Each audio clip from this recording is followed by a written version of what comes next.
we're back. We're back. 2%. 2%. The kid is here, Harry Ray, with my Kiambu, and we got Coleman. Got us a special guest today. Came in with me, 2016, from USA Baseball. The man that made the VandyBoys mantra, he kind of took it and ran with it and blew it up. My man, Webb. What's up, baby? How we doing? What's up, guys? I mean, you told me I'd be sitting here with you three in 2016. I would have laughed hard. Yeah. Harry barely even knew how to speak back then. Look at me now. Bill don't know how to speak. Hey, he's still suspect. It took his dad over here to pull him along the way for a couple years, that. But here we are.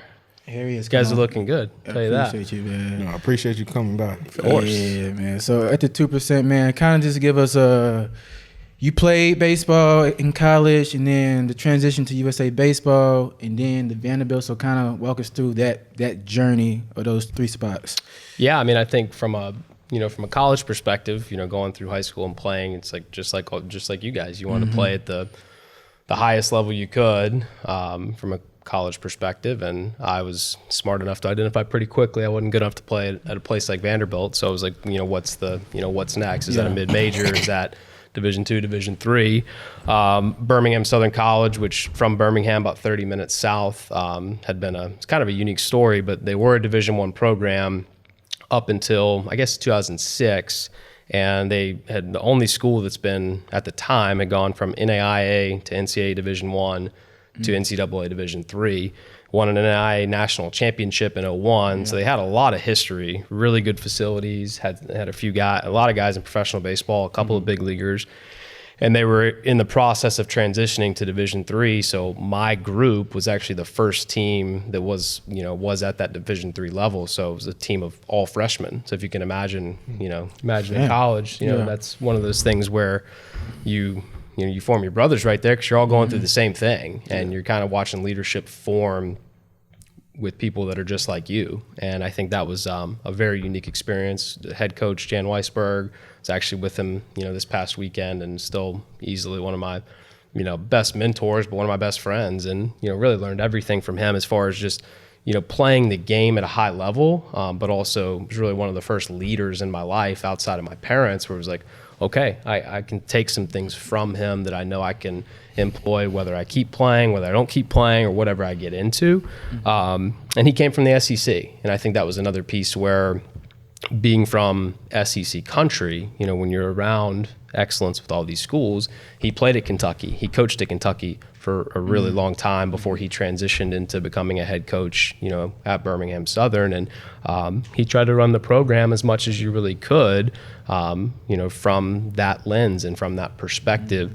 And that was really my first kind of foray, with that. And then, I think at that point, just like you guys, everybody wants to play professional baseball, but the career comes to an end for all of us at some point. And, really, it wasn't probably until,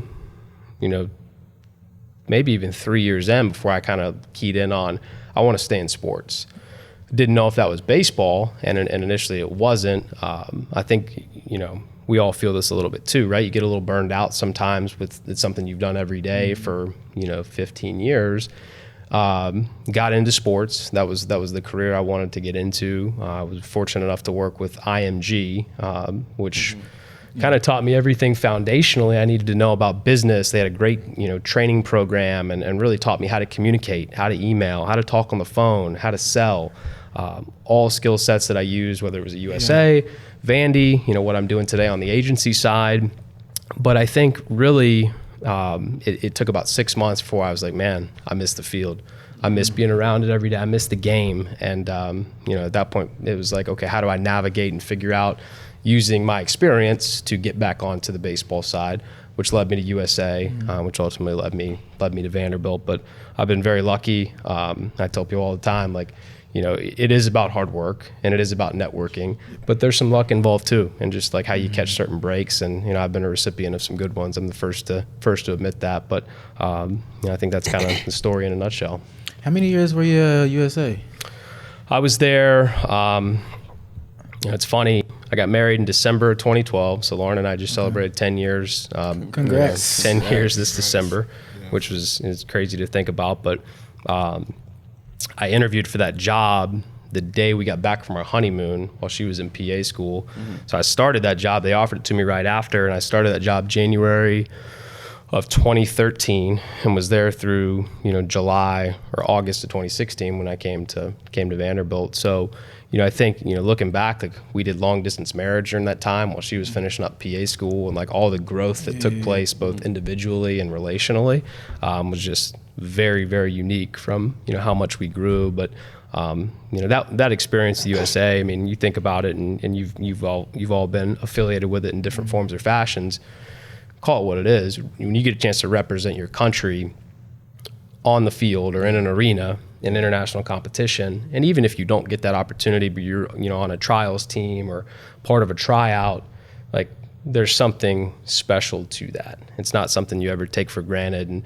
And if you had told me, at 20, I think I was 22, you're going to get to be the director of the 15U national team at 15 years old, I would have laughed and said there's just no chance. And I was probably over my skis to some degree, and there was a lot, no doubt. Yeah. There was a lot of definitely a lot of grace that was given to me over the course of that first year, just kind of being thrown into the fire.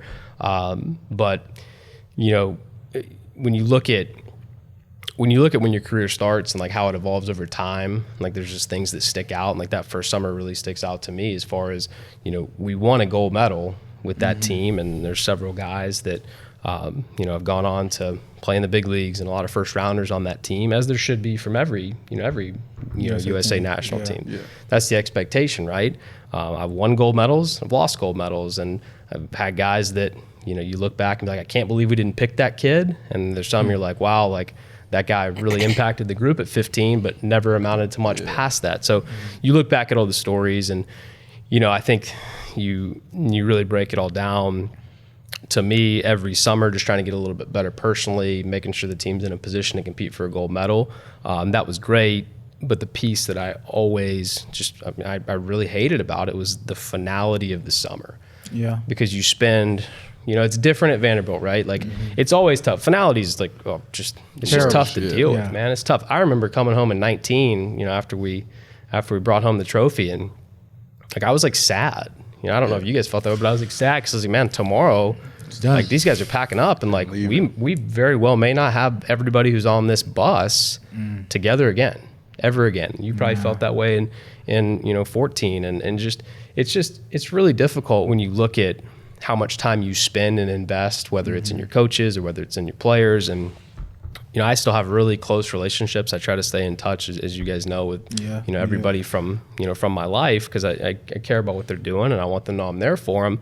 But you spend 5 weeks together in a hotel and internationally and travel and all your meals. And when you're playing in Mexico or Panama or Japan, you're all you got. Yeah. You got your 20 guys and you got your 8 to 10 staff members, and that's it. And then win or lose, you play for a gold medal. It's usually 6, 7 p.m. that night, and your flight's scheduled, win or lose, the next morning, very likely at 6 a.m. You get back, and everybody, you get to LAX or Houston or wherever it is, and boom, everybody disperses back to their home. And it's over. There's really no time to celebrate. Yeah. There's no time to mourn the loss. There's no time to, and you're dealing with 14 and 15-year-old kids, right? Yeah.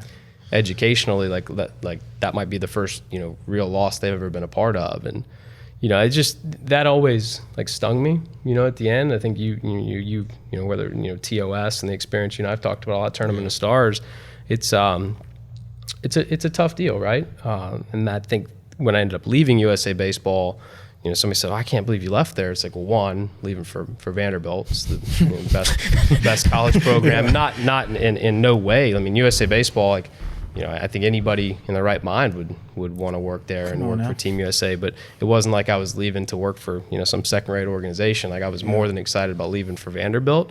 But I was really excited about purely the relational piece of you get to invest in a young man's life and his family's life from the time you start recruiting him, maybe at 14 or 15 years old, which is when it's, where it's gravitated towards.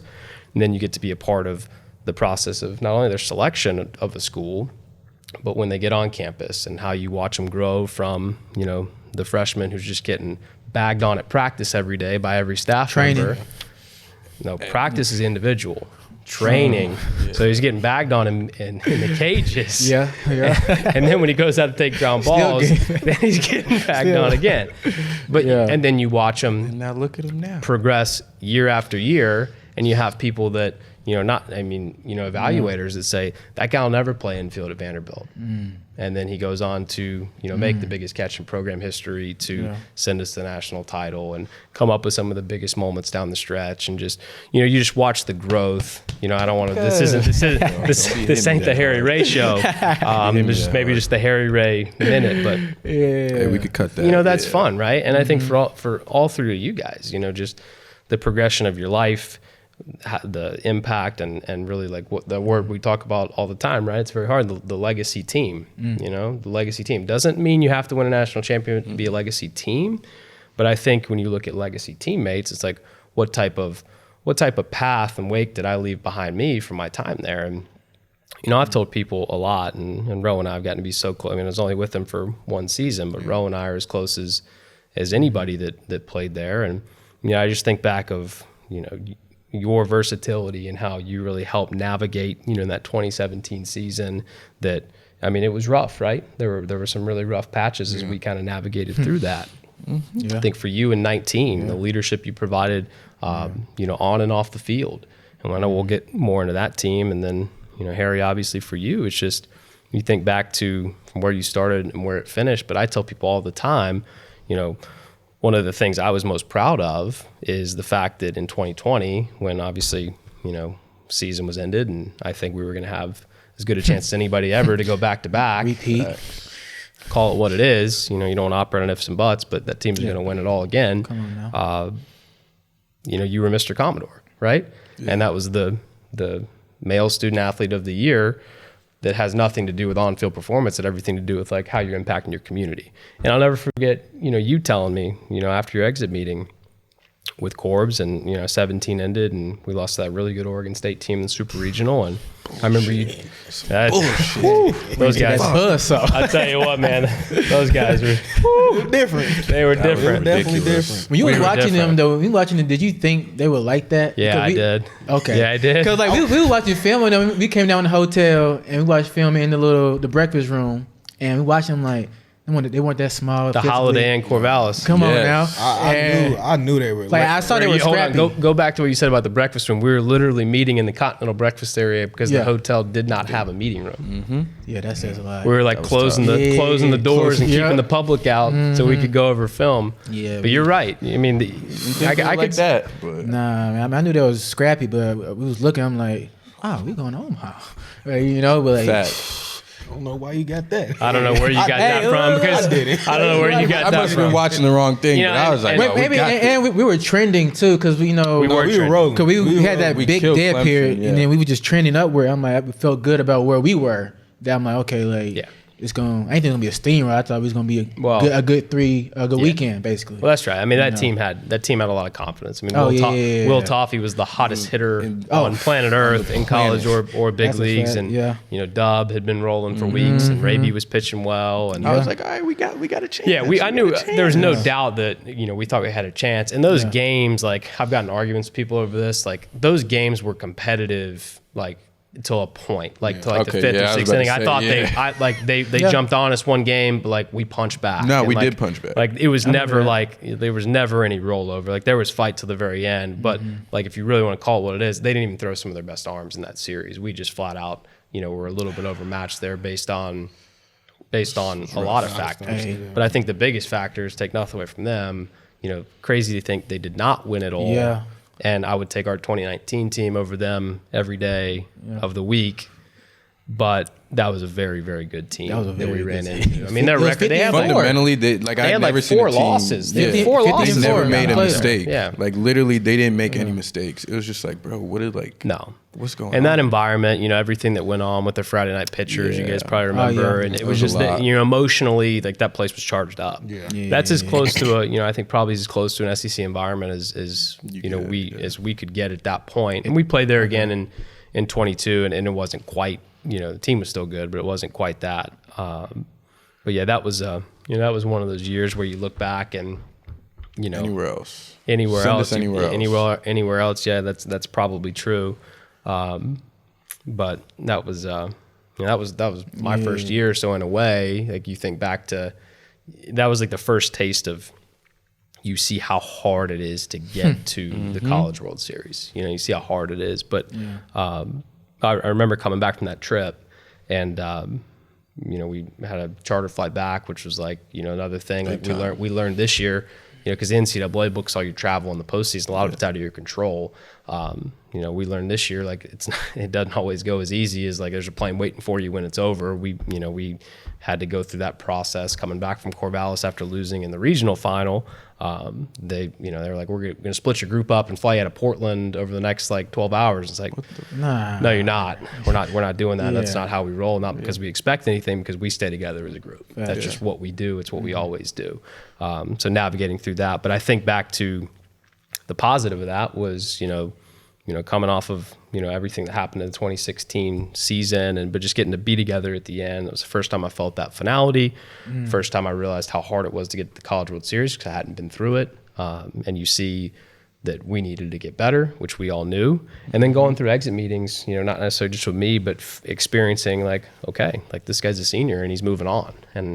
But I remember you saying to me, like, I'm staying here and I want to make an impact on the community. I don't know what that looks like yet, but I'm going to stay here and like, I'm going to make an impact. And I think that's what it gets back to for me, is just watching guys do that in so many walks of life from our program.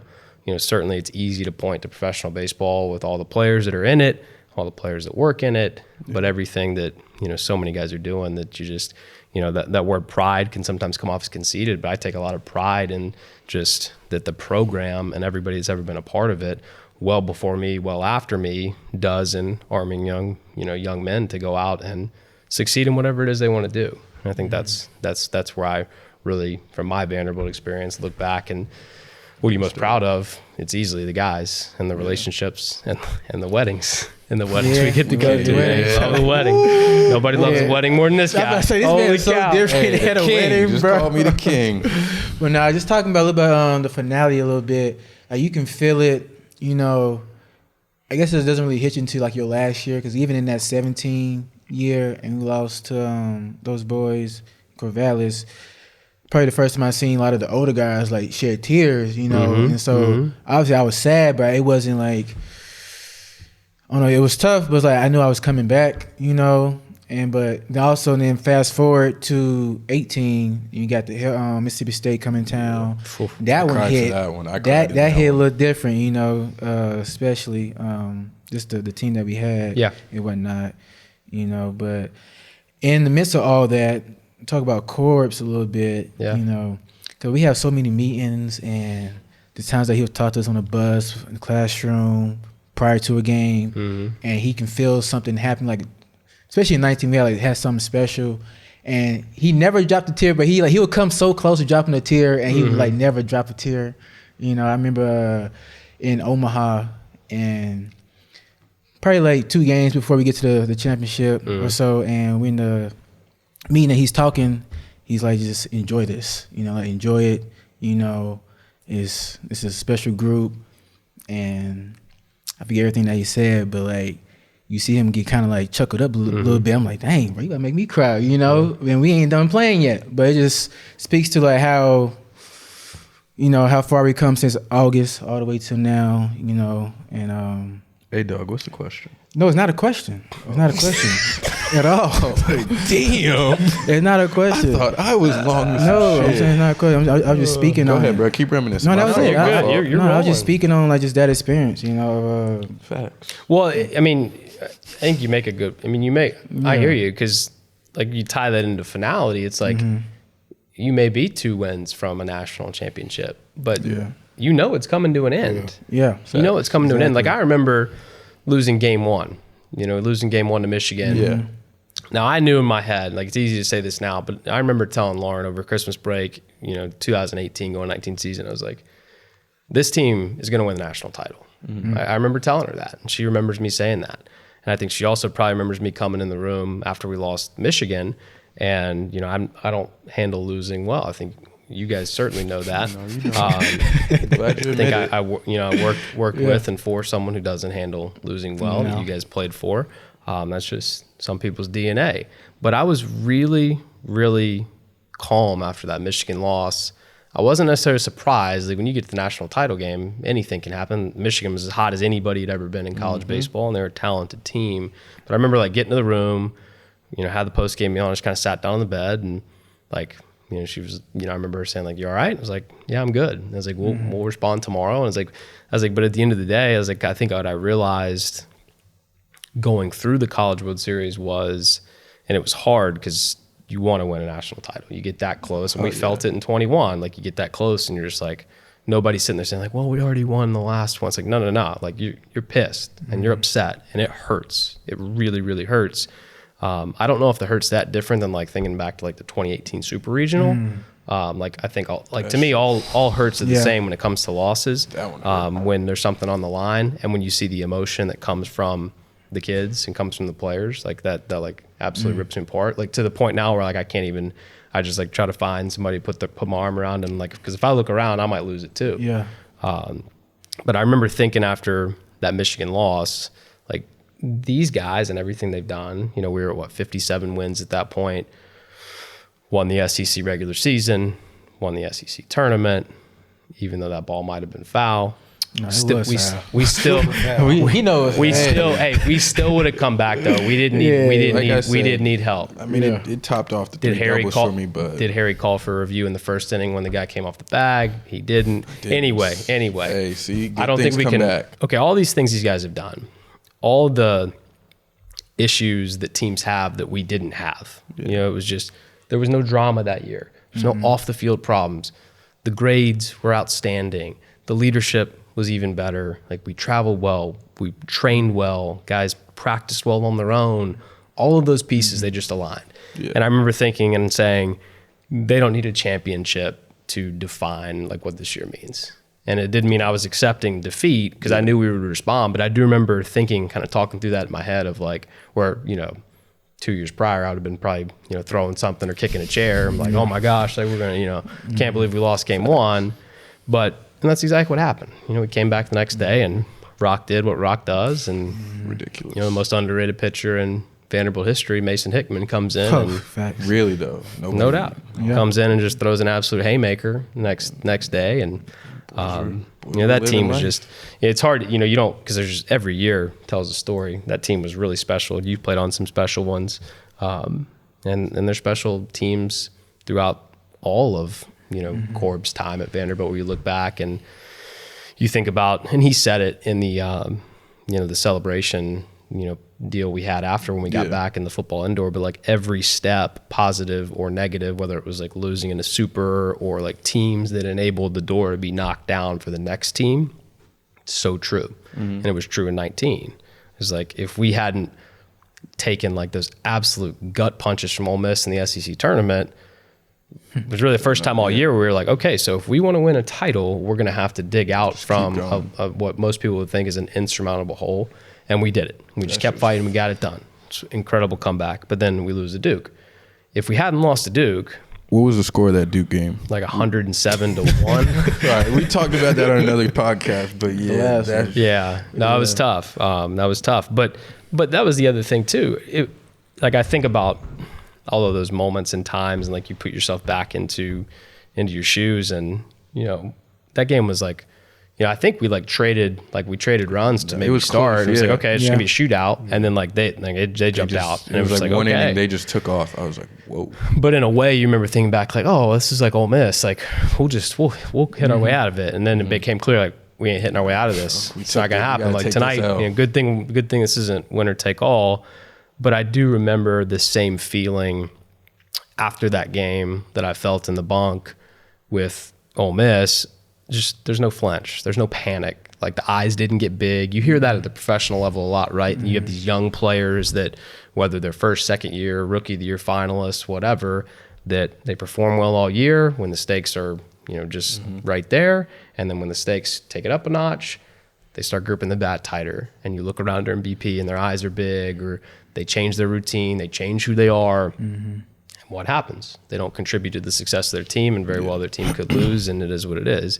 It's like why I think Dansby always steps up in the big moments, right? Doesn't matter what he's done over the course of the year, the heartbeat's steady, and it doesn't matter if it's Game 6 of the World Series or if it's Game 1 or Game 50 of the regular season.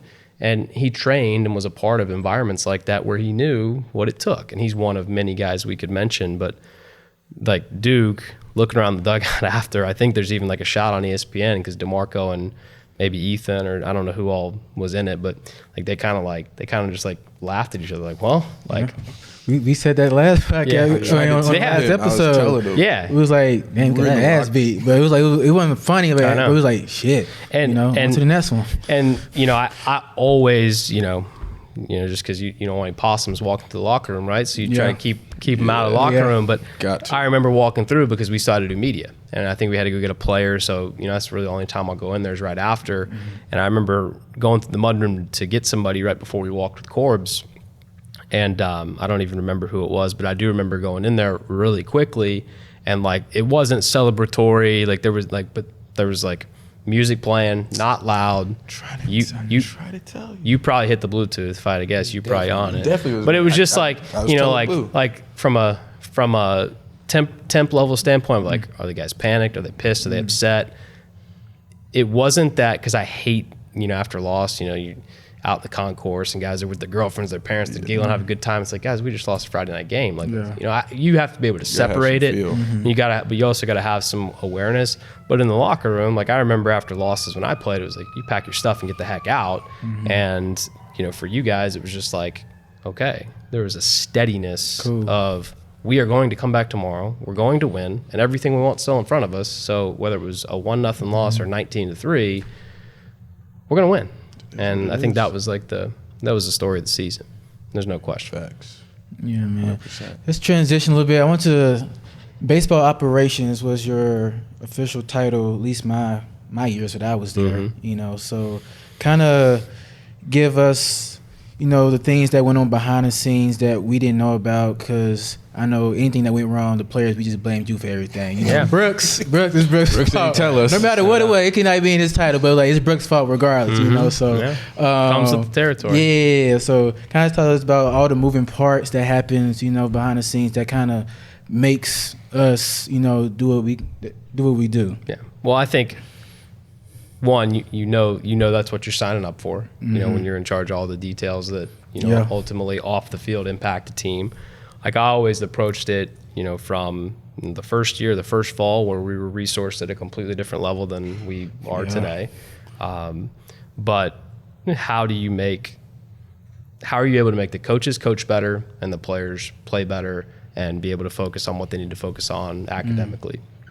And to me, that gets back to, like, I always treated it of everything I was responsible for, like that was my game day. Those are my competitions, whether it was a meeting or, hey, we want to raise funding for this, or we want to do graphics here that tells this story, how we recruit, when you're bringing in kids official visit weekend, like what's important to them. And that takes money, right? So that takes, it takes money, it takes time. I think it takes a competitive mindset, but it certainly was not just me. I mean, the support staff has continued to add great people really since the fall of 2016, but I think it did obviously have to start with a mindset from the top of, I remember Corbs kind of the first week I was there kind of saying, like, spend the first 2-3 months just listening. He says it all the time to the freshmen, right? It's like the best thing you can do is keep, close the mouth, open the ears, and when it comes time to speak, like, you'll have acquired a lot of knowledge and be able to do that. And that's what I wanted to do, is just kind of figure out, okay, where is this program right now, and where do I feel like, where I came from with USA Baseball, where can my mindset maybe help it, and where are areas I need to learn about, and what do I really need to figure out of, like, this can help our guys right now, because that's what it got back to. And so after 3 months, we sat down and I said, tell me about this is what I see here, and going through all these areas. And what I think I found, and you can attest to this, is just, I feel like there were a lot of really good people within the athletic department and within the university, but not everybody understood that what they did on a daily basis impacted the kids, impacted you guys on a daily basis and whether we were successful or not. Yeah. That's winning and losing. And that goes for every department. So I kind of said that to Corbs, and I remember him saying, like, well, then we need to get him there. We need to get those departments and those people there. And I was like, okay. And I kind of took that as a directive of, like, hold everybody that impacts our program, whether it's in 1%, 2%, or 100% capacity. If they touch our program, they need to be thinking the same way that Corbs thinks. They need to be thinking the same way this senior outfielder thinks, the director of operations thinks, the freshman thinks, and that's, we know where we want to get to. Yeah. That's, we want to be in the Midwest at the end of the year competing to raise a trophy. And if you're not thinking that, there may not be a place for you to help our program. Yeah. And like, that may sound harsh. No, it's real. But that's the world, man. Yeah. Like, that's the world.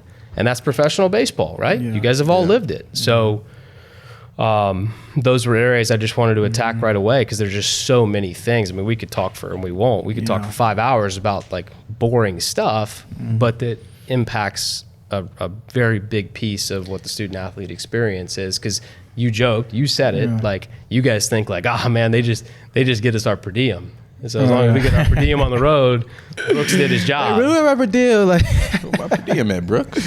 Where's that per diem at? Man, are you sure we can't get more per diem? Hey. You guys acted like per diem was something that, like, I just like sat down in front of a whiteboard and was like, you know what, this week I want to give Harry Ray $120 in per diem, but Boo pissed me off last week, so he's only getting 80. I'm like, but I got 70. Hey, Brooks, come on, bro. And then some of you guys would get like overpaid on per diem, and then it gets adjusted the next week, and you're like, I got shorted. It's like, no, you had too much last week because you didn't travel or whatever it was. But you know, those are fixed numbers, gentlemen, based on days, meals. We didn't know at the time. We didn't know at the time. Of course we don't know. No, Chandler Day is one of my all-time favorites. I remember he popped off, I think, like after a loss or something about per diem, and I was mad. I remember that. I was as mad as I could have been. Yeah. And I think Corbs like overheard us talking or something like that. I remember in the classroom he said something the next day about per diem. And Chandler's like, I mean, so close with him, and I talk to Chan every week, but like, I remember thinking like, oh man, like Chan's gonna be pissed, and like, we just had a good laugh about it the next day, and it was good. But you know, it's there are so many things, and you think about the expansion of the support staff, and really trying to model it like a professional organization on the field, off the field, academically, you know, what we do from an operations standpoint. But you know, Corbs told me, it was definitely that first fall, and I think it was, you know, what I always admired about him is that he could have stepped away from this game a long time ago. He's got all the wins in the world. He's got enough money. You know, whatever you want to say people are motivated by, he gets to the point of retire. But I remember him saying to me, you know, he was like, you know, you're kind of wired like me, Brooksy. Like, you don't even think about the R word. I was like, what's he talking about? And he was like, retire. And he's like standing there in his baseball pants, because that was like kind of how we got on the topic. Because I think I asked him, it's like the first day of fall training, and you know, when we start training, you show up at the office, you know, full pants in the morning. You know, it doesn't matter what time it is. If he's there and like he's already worked out and showered and he's ready for the day, like he's ready for the day, which means he's ready for training. And so he had his baseball pants on. And I think I probably asked him, like, you know, naively, like, you filming a video, or you hitting with somebody, or what's going on? And I remember he said, you know, when I come in here every day, I act like somebody's trying to take my chair. Somebody's trying to take my chair. So I tell people that all the time. I've even, like, people probably think it's like my own, you know, my own comment, but it's not. It came from him, because like, that's how he approaches every day. He approached it then, from the day I walked in till the day, you know, I transitioned to the next thing, you know, this fall, but that's how he approached it. And like, that was important to me, to make sure if he's doing that from up top, and because he's not a leader that's not leading from out front. If anything, he's locked arms and he's going to be on the front line. You guys know that. That's just how he is. So if he's acting that way, how can anybody that impacts it, you know, on a 2 or 3 day a week basis not have that same mindset? We got to get him to think that way. I remember him having a meeting, and he told us about that, and he kind of what you just said. He said that his job is rented. You know, you know, even though we know as players, like you solidified, but like in his mind, he just like, when I sit in that chair, it's like, it's not my chair. It belongs to David Williams. It belongs to Kenneth Owens. It belongs to the university. It's not my chair. You know? Kenneth Lee. I'm sorry. Kenneth Lee. And like, this is it's rented basically, and so so that lets us know that hey, every day like compete. You know, but do you remember? Tell us, did you have like any big mess ups that we didn't know about as like the players? You know, any big mess ups? Well, I guess big mess ups would be like, did Corbs? You know, it's not a mess up if Corbs didn't find out and you guys didn't find out. You know, that's just trying to take care of it. Because I know in 2019. Okay, give us, because we all got off welcome to Vanderbilt moments with Corbin. What was that first one for you? Whether it was for you personally or you seeing him, you saw something like, you was like, oh, I'm not trying to be on that side. I knew you guys were going to ask like the tough ones, like, so how do you like not throw people under the bus? Like you can't say name. I think the one that really sticks out to me, because I just think this story's funny, and he may not even remember. It was after a loss. I know you remember the series, but A&M 19. Opening weekend, right? Opening weekend SEC play. We just talked about it. And if I remember, we won Friday night. Yeah, we won Friday night, and we had a big lead Saturday. Everybody started chilling type lead Saturday, and they walked us off. They walked us off, and then Sunday they just beat our ass. Christian Roa, right-handed pitcher, like decelerated, great changeup, just a boom, boom, and just like third, fourth inning, you're like, this isn't going well. No. We haven't made any hard contact, like, you know. It was just you kind of knew where it was headed. You could feel it. You know, we've all been a part of those games. You could feel it. And you know, College Station. So we took a charter flight, and I get a text, and I think like the fourth inning, and it's from our charter provider, and they're no longer our charter provider. If that tells you any indication of where the story's going. But I get a text, and they said, "Hey, this is so and so with so and so company. Just want to give you a heads up that your plane's going to be delayed." It's like. You know, and the charter business is not easy, right? It's like, and that's another piece, like, not to bore you with the details. Sometimes your plane stays there, sometimes it doesn't. Sometimes they have a trip before you. It's really no different than commercial, but you're just paying a heck of a lot more for it. And so I'm thinking like, okay, like 30 minutes, 45 minutes, whatever. And they're like, it's going to be probably closer to like 3 hours. And I just was like, that's not going to work. So Casey Stengel's standing to my right, and show her the text, and like, she turns pale, and I'm probably pale, and we're just getting smoked, and Christian Rowe is fist pumping on the way off, and you got the 12th man above us just, you know, ragging on everybody, and you're just like, this could be a tough conversation after the game. So I go into the back, and they have a nice visitors locker room, so I text her, I was like, I'm gonna walk up and call you. It's the middle of the game, I'm up there, and I called him, and I was like, hey, how you doing? Saw your text. That's not going to work for us. You're going to need to find a way to get a pilot, new plane, whatever it looks like. And there's some naivety, like knowing that like she's just the middleman here. Yeah, she's not flying the plane. And it's just not gonna happen. We're gonna have to get that bird in the air ASAP. And she was like, you know, is everything all right? And I was like, yeah, well, we're, you know, as you can see, we're in College Station. We're down by a lot, and it's not going well, and the game's going really quickly. And it's funny because I think was it 16 when A&M, I guess it's just College Station voodoo, but the no-hitter. Yeah. I think I remember. Yep. I think I remember Drew Fan telling me the same thing, because the game went so quickly, the plane just wasn't there in time, because you have to give estimates of time. But this was not a 30-minute. This wasn't like the game ended in an hour 50, and you were just what was it? It's a 3-hour delay. It's like, so anyway, not gonna fly. Get that plane here. Where is it? And they said, no, I won't say the school, but it was conference basketball tournament season. So there's jets crisscrossing, and there was a basketball team that was flying ahead of us, and she probably shouldn't have gave me this detail, but she was like, so-and-so basketball team had too much baggage, so they had to unload the plane and like rescan the bags and like reload them to get work. And I was like, with all due respect, like, I don't really care. Leave that team in wherever the heck they are. I don't think you understand me. They won today. We're about to lose. Like, this ain't gonna be a fun conversation. And obviously she said that, it's just not gonna happen. I'll push them. Like, we'll do like we won't fuel it fully. Like, we'll look at all the avenues that we can get that can get the plane there a little bit quicker. And so fifth inning goes by, sixth inning goes by, seventh inning goes by. Like, games get worse and worse. the temp is getting higher and higher. And by temp, I mean like the pressure, in the bunk, you know. And so I get a text, and she's like, earliest we can get it there is like 2.5 hours. Like, I think we gained like 30 minutes. So I'm like, we had a nice, you know, we had a nice barbecue spread being delivered to the field. Like, you know, I do remember that. Yep. If we had taken care of business, could have been a really nice, plane ride home. And we had brisket, and we had the whole deal. I mean, it was going to be really nice, but it wasn't.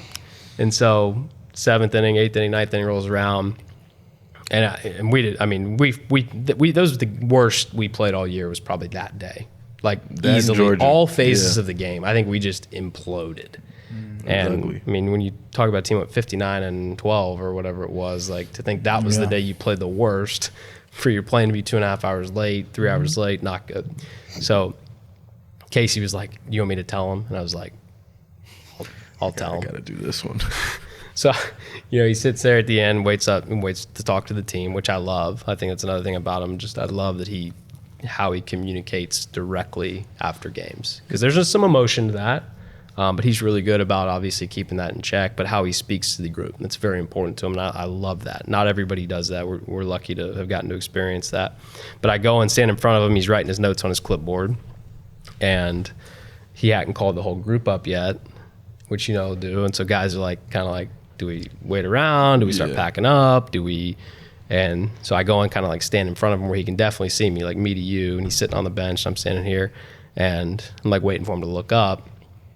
And he kind of looks up at me, and like we make eye contact, and he keeps writing, like wanting me to like, you know, like interrupt him. Hey, say nothing. He's not going to say nothing. Yeah. And like at the end of the day, like he can move on. Like he's competitive and he handles losing tough, and he can move on from losses pretty quickly. But at the same time, like right after, it's like fresh. It's still fresh for all of us. Like I'm upset too. I'm more upset about the plane than I am the loss. So I'm like, all right. At some point, I'm just gonna have to jump in here before he calls the group up, because he needs to know like we're about to be delayed. Stuck here. And so he kind of looked up at me again, and I was like, Corb. And he's like, kind of gives me a head nod. So I like walk up to him, and I said, the plane, I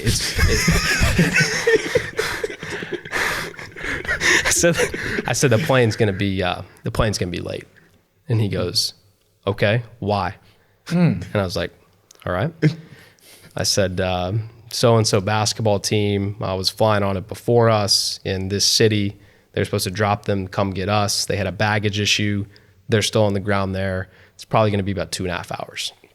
And he goes, really? I said, yep, 2.5 hours. I said, so here's our options. We can shower up. We got a great visitor. You know, I'm trying to go into sales mode at this point.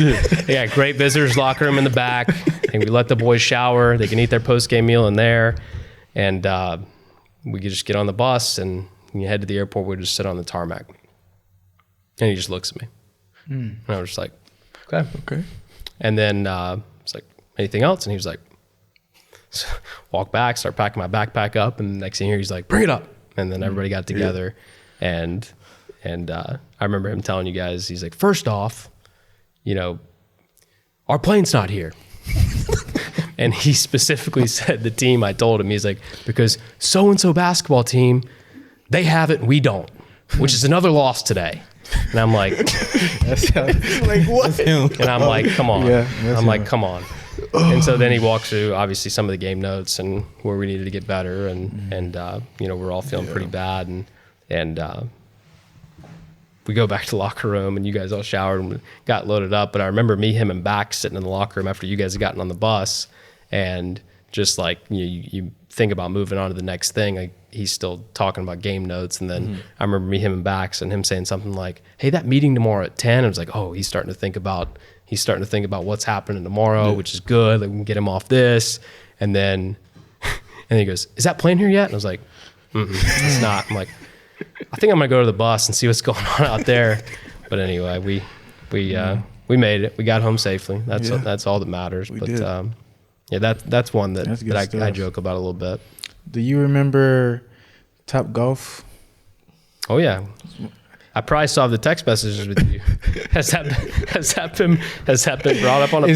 That has not. I think that might be a story in terms of Do you remember Topgolf? I don't think he was there. No, that was after he wasn't there that year. Yeah. It was might be something that Cora doesn't even know about that happened. But like, no, there's no way he knows. Nah, because we all just walked in there, and he kind of just was like, "Oh, hey." So basically, we had a top golf trip. You know, we took the bus, going there. Maybe about halfway through the ride, we missing 2 people. I don't remember the second part. I know one was Jules, so it was Julian Fonte, and I think it was Pat. It was something. Nah, I'll tell that story too. But no, I was on the bus. But it was so There was 2 times. Two people missing. I'm gonna tell that one too. And we talking to Brooks, and I'm like, dang. The 4 doesn't know yet. I used to like 4 doesn't know. Let's get these guys here. Are they in an Uber? And so like super panic mode, bro. Real one, man. Super panic mode. And luckily, like we got there, and they were just able to just funnel in, you know, without course noticing that they was there. But I just remember that text message. But the other part, I was late to the bus. Might have been Houston, we had one of those late games, finished like 1 a.m. Yeah. And the bus was at 6. And we were flying to Cali. Flying to California, and we get a knock at the door. Pat DeMarco's my roommate. We get a boom, boom, boom, like heavy knock. Like, bro, who is this? You know, Pat's still asleep. I go up. I'm like, open the door, and then Goody comes rushing in, just, what are you guys doing? Like, everybody's on the bus already. And like, I'm like, Captain Goodrum. I'm like, bro, what you mean everybody on the bus, bro? I'm like, sleeping my eye. He was like, you see the time? I'm like, oh, wake Pat up. You know what I mean? I packed last night. Pat was still packing his bag. You know, we rushing. We get on the bus. You know, Corp sitting at the front right there. And it's like, dang, I got to get on the bus, you know? So You're probably better off not getting on the bus. I didn't want to. Your own flight at that point. I'm like, bro, I still got sleep in my eye, you know. And so I walk in, had my head down, kind of just peek to the side like that. And I just kept on walking. And Pat's smiling a little bit because he's like, dang, you know, Pat's just being Pat. But that was probably one of my scariest moments for sure. And you're catching those eyes all. Yeah, everybody looking at you and everything. I'm like. Hey, all the way back. What are you gonna do? I fell asleep. Nothing you can do. You know? Yeah. That one. Oh man, that Topgolf one was pretty. That was panic a little bit. There was a little panic. Was Topgolf like when y'all started doing like the weekend trip where y'all stayed? Yeah. At the Omni and stuff that. That was my. No, well, that's those. tied to that. So so we were. That was the fall trip that year because we had a lot of freshmen, a big freshman class, and we stayed at the Renaissance downtown. So it was the fall trip. We wanted to essentially wanted to treat Black and Gold like a weekend series. How we travel, how we check into the hotel, how we go through pregame meetings. Just every detail matters, right? Yeah. And we thought that was something that made sense for that group.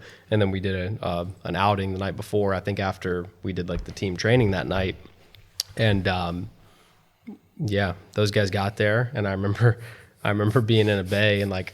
Thinking in the back of my head, like they're gonna walk in, like figure it out, and I'm like, I think I'm hitting, and I just see those 2 guys come walking in, slide right into like bay 6 and bay 7, grab a golf club.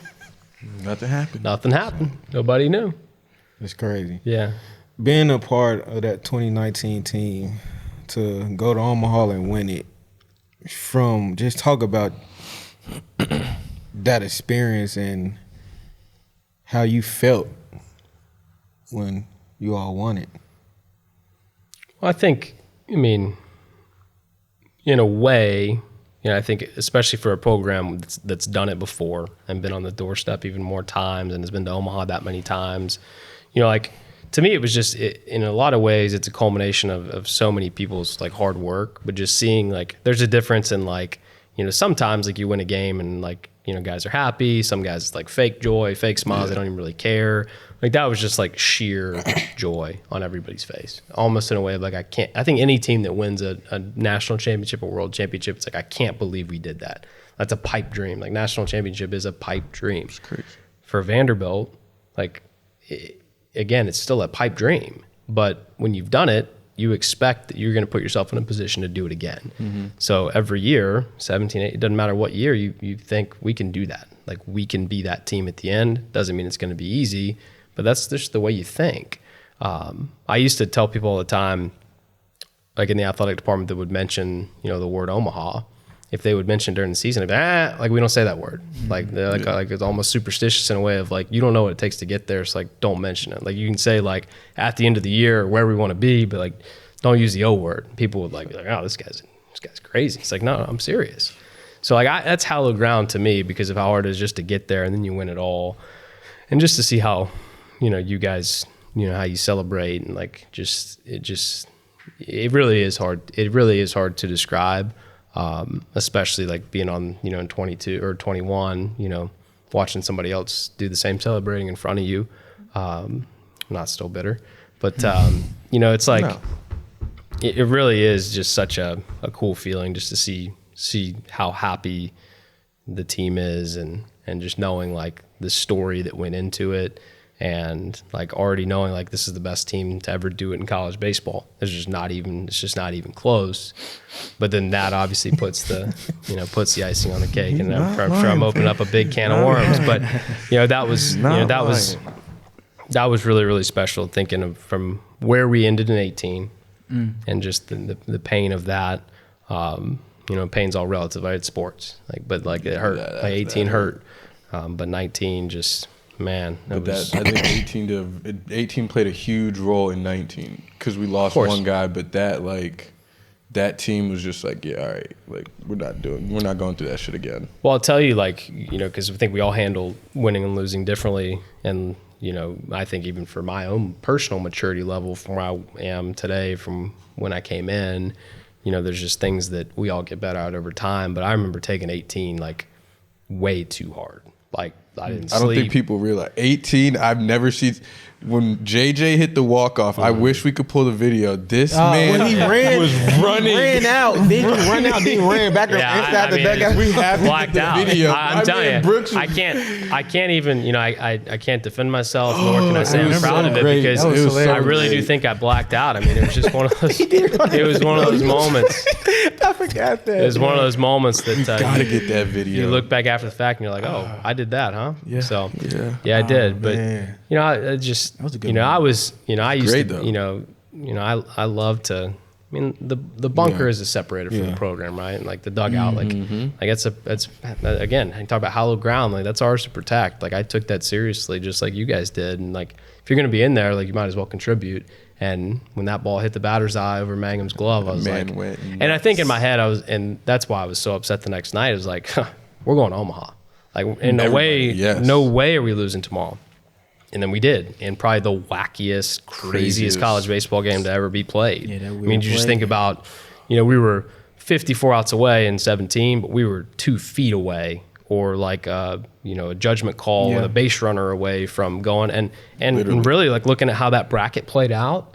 Maybe having a chance to win a national title in 18, just based on how it shook out. And oddly enough, that's the year Oregon State won it, right? Yeah. It's the year Oregon State won it. And so it just, you don't want to operate on like what could have happened. But I remember end of the year, win or lose, you always meet the day after, right? 2 o'clock or 1 o'clock, whatever. And I'm pretty sure when we lost that night, I laid on the couch in my office, like face down for like 4 hours. And I got no problems like saying like I cried after that. Like I remember seeing guys really hurt, like you said it, like seeing guys really hurting because of how close we were in the fashion that we lost, and quite frankly, like just call it what it is, like we were the better team. We were the better team in my opinion. 100%. They got really hot and they played really well at the end, but I thought we were the more talented team, and I think that hurt. So I remember laying there. I go home. I get home whatever time, and obviously I got the greatest wife in the world. She's willing to put up with my antics, right? So get home and go to bed and get up the next day. And I remember the first thing I did when I got to the field was I walked down back to the bunker, back to the third base dugout, and just sat down and just kind of like looked out at the field. I don't really know why. I just think I wanted to like just compose myself before I went to the office. And I'm sitting there for probably 15 minutes, and I see Blade come walking down, see JJ come down foul territory, and he's just same old steady JJ, like, you know, good mood, like, what's up, Brooks? Just chill. Yeah. What's up, Brooks? I'm like, That's pretty good. I'm like, hey Jay, I'm still pissed, and I'm like, what are you doing? And he was like, man, I just came down here to grab some wood. Like I'm leaving for, I think it was the Cape, if I remember. But he was like, you know, I just want to keep this going. You know, I just want to keep getting better and go get my bats. And like, I don't want to waste any time. So I'm going to get up there tomorrow. And so he walked in to the equipment room and got some wood bats, I think, or whatever he was grabbing. And he was like, see you up there? And I was like, I'll see you up there. And he walks off. I remember sitting thinking like, if JJ's in a good spot coming out of last night, like, I really need to like move on from this and like understand like there is a tomorrow. Like, we're gonna do this again. Like finality, yes, but also what does the future look like? And I think I just kind of like stood up and was like, you know, almost like grow up, Brooks, like get inside. And I went in and, you know, we had the meeting and it was tough. And what happened? Like we get back up off the mat and do it again the next year. But you know, I think everybody probably has stories like that of like how it ended. But I remember JJ in a way, it's like, you've got this guy who's a sophomore teaching me a lesson of like how to handle winning and losing. I've told him that story before when we were at Julian's wedding. I think I told him, and you know, that's one that I remember just because of how tough 18 was. But what's some of y'all's favorite moments besides like the championships and whatnot? Some favorite moments that happened throughout the season that it's not as known. You know, it's for everybody. You know. I'm trying to think. So I'll go first. Yeah, go ahead. Mine would be Arkansas, and we had Coach James Franklin from Penn State. He came, and I think he was there that whole weekend. And I remember eating dinner. Were you there that year? Yeah. Okay. So we eating dinner, and he gets up. He comes in and gets ready to talk to us, and first thing he says like, you know, want to like thank Coors, like let me talk to you guys because he doesn't like people talk to his team. So for Coors, like allow him to talk to us is a big deal. And like just to hear him speak and like his mannerisms and like he got me juiced up. Like just like I'm like, oh snap, you know, okay, this is lit. And then he goes on to talk, but just his speaking and speech was on point, you know. And so that's probably one of my favorite moments that, you know, people, you know, not gonna hear about, but that was pretty good. he also said before he went, I think he said, I don't know a damn thing about I baseball. didn't know if you said that. I don't know a damn thing about baseball, but I'll tell you this. And then he went off on it. He went on. That's a good one. That's a good one. You made a good catch in left field that weekend too. Oh yeah, no, We already talked about But do what I do. Why y'all hating? as bro? when Ro always comes in after he makes one of those diving catches, I'd be like, for the fans, and he's like, for the fans. You already know. Get a start. What's your? You got a lot of moments. That was your freshman year, dog. Like That was, damn, I do have a lot. Honestly, I think the biggest one for me was, or there's two probably. The first one was when I hit my first home run and I came in the dugout. And like you, Boo, and Zoe were all right there fucking with me. Southeast Louisiana. Southeast Louisiana. We were by the ton. I think there's a small clip of it, but y'all were all right there, and I was like, damn, like I was lit. Probably because they were like, oh, this is a guy with like the most power on the team, but doesn't know how to use it during the game. Yeah, Ro was like, damn, about time, yo, big if man Harry finally hit one. Like, damn. If Harry hit a home run, it was going 500 feet, but it was like seeing Mars because it only happened once or twice a year. I don't even remember that, bro. I remember the home run. I don't remember messing with you. Louisville, when I hit the double, you were running at second, and I remember I saw you scored and you were lit. I was like, oh, we lit right now. I was geeked. I was geeked for that one. Yeah, that was a big swing. That was a fun game, man. That kind of felt like it was gonna be a preview to Omaha, right? Like you almost kind of knew. That was huge. AJ Franklin at the end of that game too. Like, that got me fired up, man. I was fired up when I saw him coming in from the bull. That's probably my second favorite moment. Him coming in, I'm like, Brady was that got me fired up, man. To see that. That's what was special about that team. Like every single person on the roster impacted the championship in some way during the story. Yeah, everybody. I want to say that year, like I had a favorite moment, but it was just the transition we made throughout the season. You think about that fall and how difficult it was for us, and then to see us make that transition and go to the super regionals, it was special, especially it being my last year. Even though we didn't end up going to Omaha, it was just unique to see how we came together, because in the beginning we were kind of divided as a team, and then we started making the transition throughout the year, and we brought it back together, and like we were really rolling. It was good, and I mean, a lot of those guys from that team are still my good friends today. It's like it doesn't take a championship for you to be proud about how a season ended, right? Because you're right, like that year could have gone off the rails completely. I mean, the emotions and just the lack of depth we had that year, and I mean, there's so many excuses you could make of like, well, if we don't go to regional this year, and it's like, no, we're gonna find a way. And like, it's always like, don't let Vanderbilt in, don't let them get hot at the end, because we started rolling. And when those letters show up in somebody's bracket, they're like, oh shit, you said it, not me. But you're right, that's what people are thinking. That's exactly what people are thinking. And I mean, heck, Clemson 2 years in a row, both years after year one, they're probably just like, uh-oh. They didn't want to see us that second year. And those were good teams. And Clemson's historically a great program, and Backus is a good friend. Great environment. That environment's so much fun to play in. But I mean, right field, a lot of fun. I mean, it was eerie how well we played there when we went both times. I mean, we hit like 100 home runs in one game, and Kaiser was just by far one of the pumping best balls out. single game performances. That's a moment for me, just thinking about individual performances. It's like, Kaiser had a good year offensively that year, but like didn't show a ton of power. But like that game was just right there. I mean, it was incredible to see somebody kind of put a team on their back. It was similar to how Toffee did the year before. It was like somebody always had to like rise up on those two teams. And a guy even with, you think back to 17, you and I had this conversation at Starbucks like back in the fall, but we're talking about, it was when we were talking about Delay, about Jason Delay. And you think about that group, and like there were some great pieces, and Jaron in center, and like Scotty, was battling through some injuries but was emerging, and you were kind of you were there in left and kind of provided steady presence, but Kaiser at short, but the outfield, the rest of the infield was kind of like, where are we going to find production? But you look behind home plate, take Jason Delay off that team.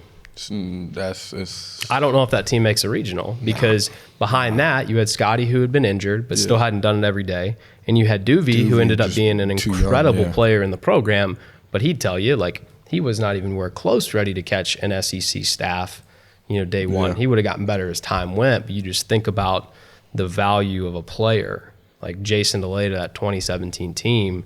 I don't know where we would have been without him, and to go through the whole year and catch basically every inning of every game, to stay healthy, to not have to miss time, to not get hurt. Holy cow! He was in that training room religiously. No doubt, and you have to be committed to that. Like that's almost as important as your practice and your training would not and get prep. to the backstop. No. Like he would go That's weeks. the best catcher I ever seen in my life. I agree. You're like, damn, the ball hasn't got to the backstop yet. 1,000%. That's what I'm saying. I agree. And we've had some really good ones. Like most every catcher comes to the program played professionally. It is what it is. But it's not even close. What about how he would tag guys at home plate? I mean, the smoothest tagger I've ever seen. But just the progression, like it's nothing. And that's not running on him. That's not to knock anybody, because I tell Phil too, like the progression Phil made as a catcher from 18 to 19. We don't win the national title without Phil behind home plate in 19. 1,000%. So it's just, I think those are the stories, and like, for me, like game memories, it's more about just, I've got a weird memory when it comes to games. I just think it's something I can tell you like every win and loss from my college career, like down to like the pitch. But I think back to just all of the seasons, like I mentioned Kaiser, but that Blade moment was like that home run in the 18 Super was insane. That was really, really cool. The home, the 10 home run game or whatever it was against Clemson, where even Harry hit a home run. So Harry Big Harry got that. Got in there. I remember you started that game, Chorus comes down, and we're eating breakfast. We had a meeting, and he goes, "You're starting this game. So go ahead and shit now. Damn, he did Wow, say that. that's a good memory, He did though. say that. Yeah. I remember he did say that. That's a good memory. That's true. Remember, because that was that the game that had the rain delay? We did. We were sitting it there that game? forever. Yeah. It was one we did. I mean, like a 5-hour rain delay. And I remember. I know we had a long delay when we were in It wasn't that Clemson year. my senior year. I might be. And then Kentucky too. Actually, that's a really good. That's a really good one. Okay, so Kentucky 2019. Yeah. That one, yeah, that's a really we good were winning, one. and then you don't remember. So we were up. winning. We were up. It was similar to A&M. It was It's another really one of similar. those We like just- you point back to like how you learn from losses or like situations. So we were up big at Kentucky. It was Friday night. And do remember Kentucky, if you remember 17-18, like 17. 17, they were unreal. All seniors, they were unreal. 18, really good team. They had some injuries late Yeah. and just missed the tournament. And they lost a lot of guys. So that 19 team, they were They thin. I think like 2 or 3. They had one big arm, and then I think they had a first couple rounder guys. he threw on Sunday. He threw on Sunday. Then they had a couple guys in the bullpen that were all right. Yeah, but so they were. It was, I don't want to call it a rebuilding year, but in a way, kind of a rebuilding year for them. So we should have gone in there and swept those guys based on what we had. Now, and the way we were playing, because we had been sweeping everybody too at that point. That's right. Because sweeps in the SEC, no matter how good you are, that's freaking really hard to do. But based on where we were playing, how hot we were, the matchups, you felt really like, good that okay, we can sweep this, lock up the SEC with I think a week to go or 2 weeks, whatever it ended up being, and blow a huge lead. And I'll never forget because I don't remember if it was a 5-run lead, 6-run lead, but there was a ball hit the center field and they had new stadium. Yeah. And the press box is kind of like gray tone and the sky was also gray. And when the ball went up, DeMarco never saw it in center. And so he was like camped at one point and then he throws his hands up and you're like, oh no. And I think there might have been 2 outs and I think runners were moving and the ball bounced and I think it went over his head or into the gap and every runner scored. They tie it up and you're just like, wow. Uh-oh. This is not good. And so then lightning hits. And at the time, the weather protocols were you had to go to your bus. Yep. And they wouldn't let us go anywhere inside because they didn't have anywhere. Not necessarily their fault, but like that was the situation. So it's pissing rain, it's lightning. And I remember saying like, hold on, we have to send our guys because you had to park the bus in the outfield. We got to send our guys to the left center field gate to get them there. Like, I mean, unfortunately, that's really the only way.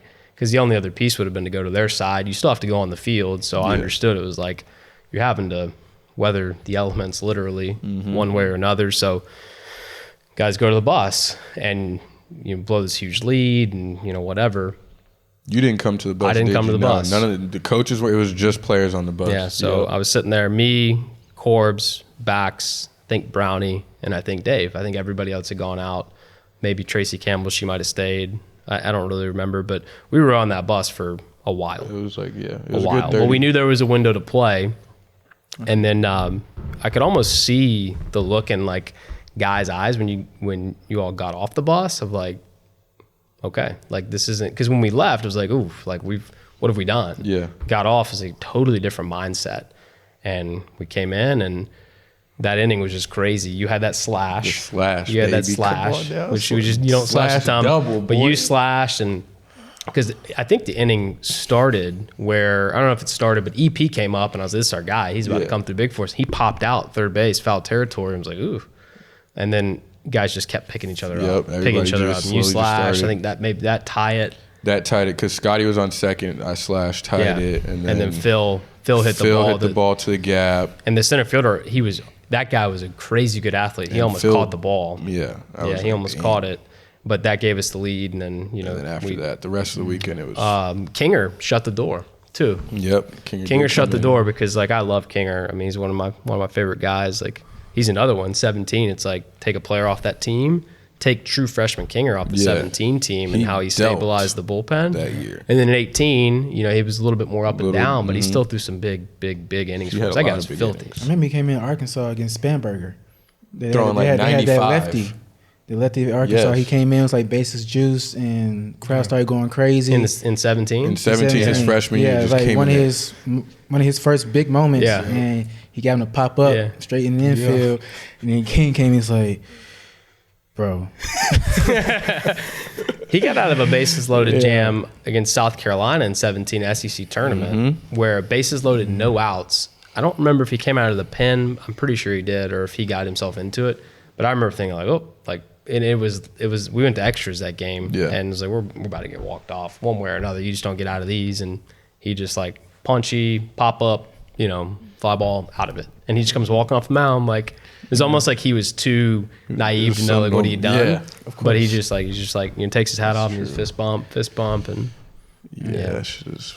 Man, so we live in a world now in terms of college sports of the NIL, and so I think. Last year was the first year of them doing it, or 2 years ago? It went into effect July 1 of 2021. Okay. So we're coming up on, this is year 2. Year 2, I got you. And so I guess just talk about that a little bit and then where you stand on it and just how everything is structured, like just run it down for people who might not know. Well, I mean, it's a hot button topic. We all know that. Everybody's got conflicting opinions on what NIL actually is and how it's impacting college athletics. Like I have always been for a long period of time, whether you think back to like the situation with AJ Green selling his jersey and getting penalized for that, or Reggie Bush, I've always been of the opinion that if there is an opportunity for student athletes to make money based on their marketability on the field, like everyone should support that. There's so much money that goes in and out of college athletics that if you're able to sign an autograph and make money, why should anybody stand in the way of you being able to do that? Yeah. Take it, several years forward from a Reggie Bush type, situation to where social media has become so prevalent and like you can establish justified value. You mentioned VandyBoys and social. That's one thing we know that the program does very well, right? Is build the brand of the individual player within the team identity, right? By being affiliated with the program, people are naturally going to want to follow you because we tell an authentic story, and we feel like that's just like what we stick to. So we knew from an NIL standpoint, our guys should be able to have some success in that realm because they are marketable. Yeah. Where it's all gone sideways and it's not right or wrong, but the rules are just not defined enough to really specify like what you would consider marketability, right? So a player with 100,000 followers, like Rock and Leiter, when they left Vandy, they were the 2 most followed college baseball players of all time in history. Facts. And if they had come back to school, which was their draft year, Jesus, they could have made a lot of money. I think we all know that. Like they could have made a lot of money. And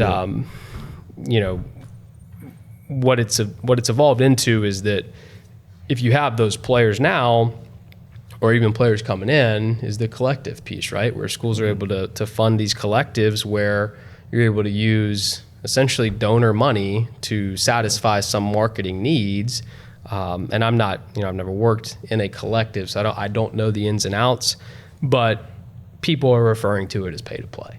That's what it's come down to, is that you're using it as almost a recruiting inducement. Now there's ways that you can justify that it's not, but until there's some kind of federal, legislation around what that looks like, or the NCAA really gets their hands around how they rein it in, it's going to be problematic. It is going to be problematic. And,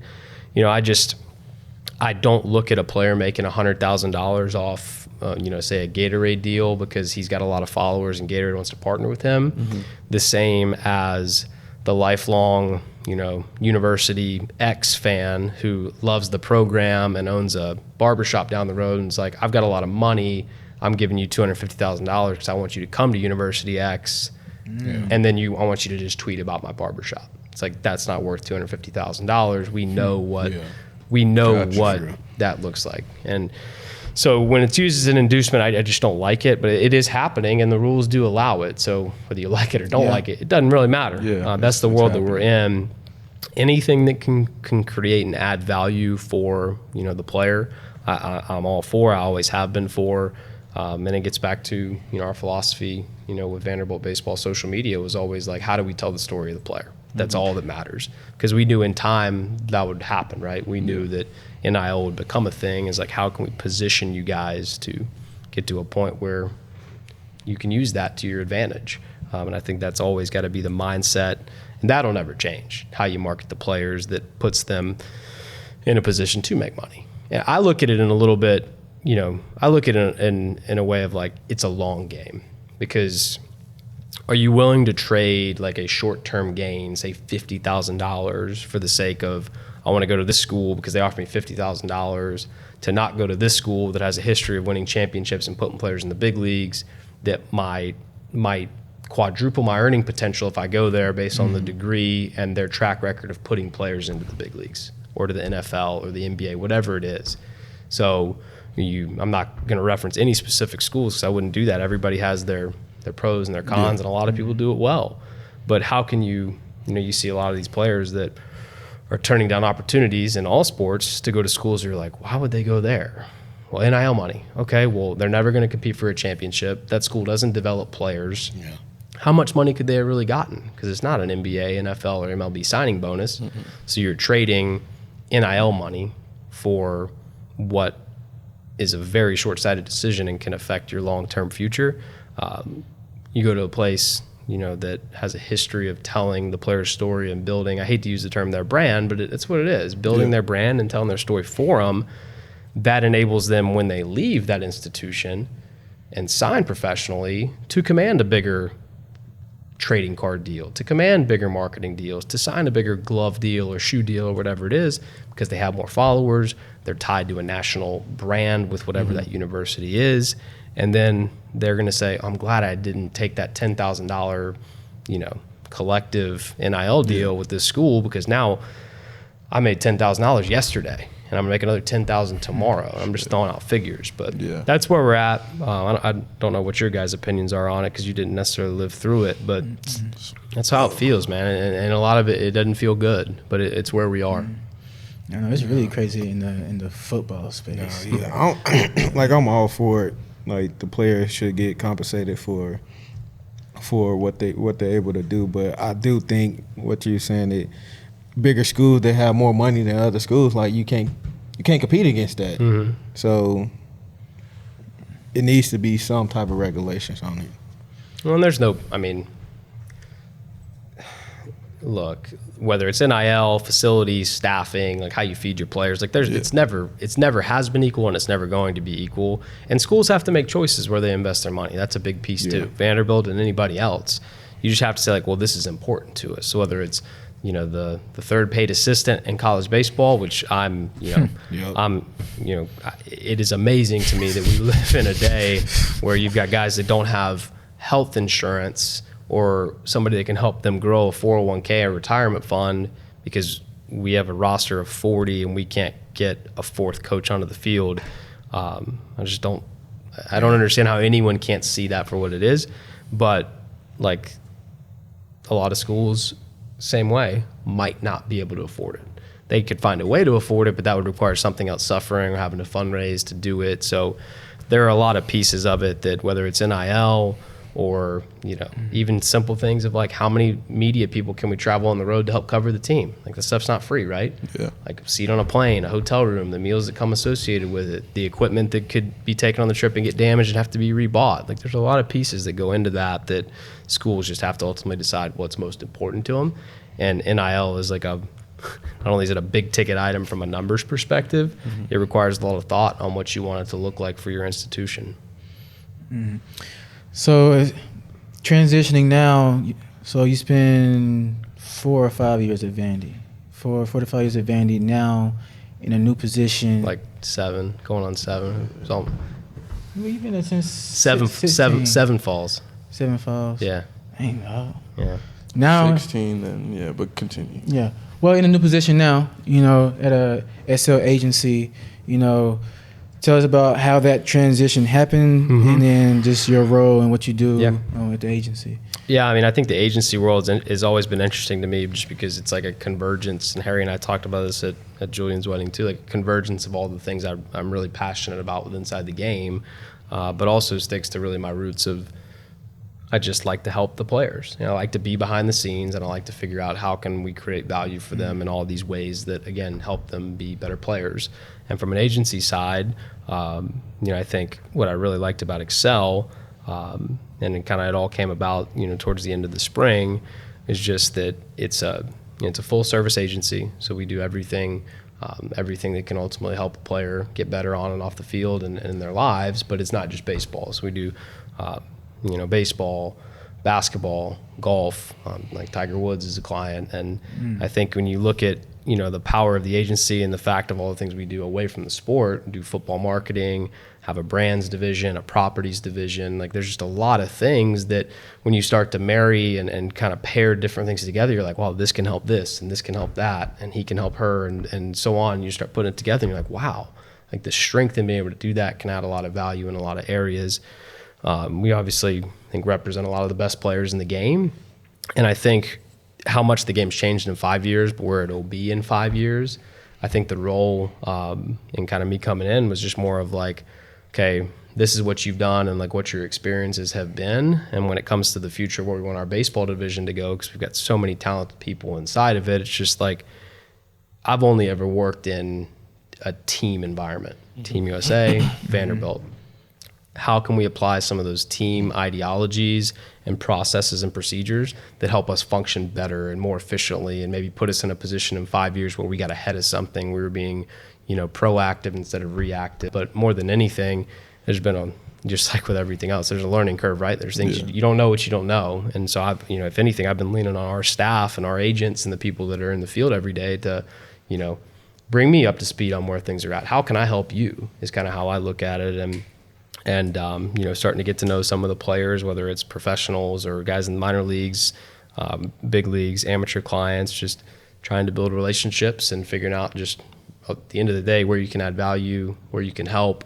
Like this is another Corbism, but like titles don't matter, right? Like it might be on your name tag on the door. So I look at it as just like, you get somebody in the Excel boat, it's like that makes us better. It doesn't matter, whose client it is, where they're from, you don't put any, it's not about money. It's like, how can we add value for them? Because if you're adding value for them, eventually it's going to come back to you in the end. But if you think in those terms, I just don't think, I don't think that's authentic. I think people see through that. You guys have played, you guys get that. The so, yeah, that's right. And even like the ripple effect too. You think about the ripple effect of like, you do things for the right reasons, and like that stuff tends to carry forward for the individual, for the group, for the team. And that's the biggest piece. I really like our team. I felt really good about the people at the agency that I knew there and the ones that I talked to throughout the process. And Corb was like, leaving Vanderbilt, easily the hardest decision I've ever had to make. I mean, like I was so shocked when I got that text from you, man.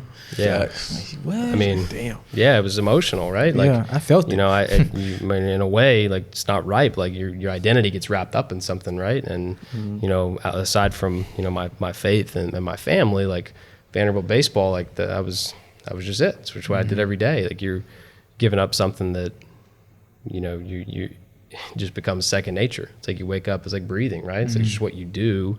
And the routines that come along with that, the people and the comfortability. Became a dad this summer, which you guys know. And I think, looking back at, when it's time for a new challenge and you look at family and like wanting to be a dad, like, I'm not wired to ever think like I want to work less or I want less hours or whatever. But I think the biggest thing for this is just like a little bit more flexibility in a sense of a team schedule. It's very rigid.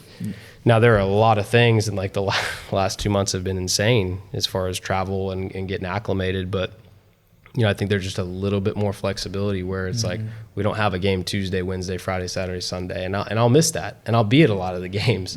But at the same time, if it's raining against Evansville on a Tuesday night, goes into a rain delay, I'm not having to go sit in the office and wait on you guys. I'm like, I'll see you. So, just that. And being able to bring Maverick like with me to games and just things like that it was just in a way it felt like the opportunity and the people that were associated with the opportunity and kind of how Corb's helped guide me through that, because I wanted his feedback, I wanted his opinion on things, and he was so good, helped me with the clarity I needed to get to a place of like, is this the right thing? But it's been awesome. It's been a learning experience, and I'm loving it. I love the people, but thankful for the opportunity. But at the same time, like still being here in Nashville, and like I'm really excited to still be around the people that call it what it is. And everybody says like, oh, family. Like Vanderbilt baseball, like this is my family. Like you guys are my brothers. Like Corb's like a second dad to me. And to think about, like, I remember walking out of there with my stuff and like closing my office door and being like, this is the weirdest thing I've ever done. But it was the right step for our family and Lauren, and it's been good. It's been a lot of fun, and I think it'll only continue to get better. Hell yeah, man. Clutch Brooks, man.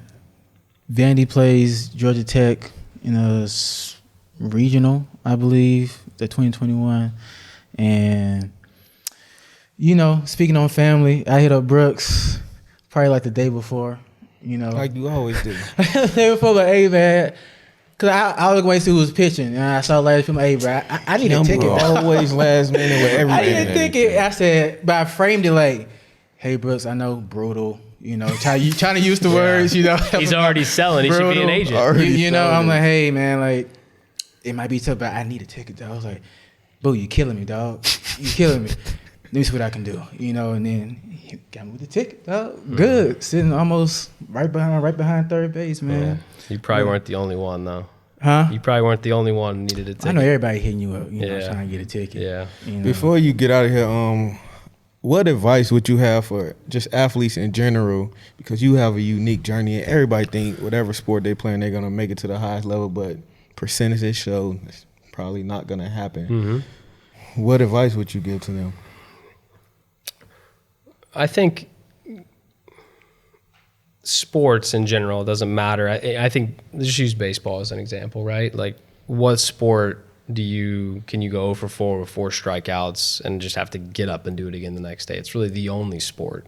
And I think what baseball specifically, and a lot of sports just really can teach you, are just, it is so parallel to the game of life, which is so much more important. So leadership and like what it turns you into as a boyfriend, as a husband, as a father, as a mother, as a wife. Like, I just think like all of those pieces you can take away from playing sports. And if you're not, when you're 15, 16 years old, you're not thinking about it in those terms. But I do think when you get to the end of your career, and it's why I think like in the classroom, like what we write down, you know, in your individual binders is so important, because, you know, Tony Kemp and I have talked about this a lot, but like even for me, on my last few days there, like I went back and like I wanted to remember some things we talked about, like the first fall and the second fall, and that I just wanted to remember kind of on my way out, that I always have. Yeah.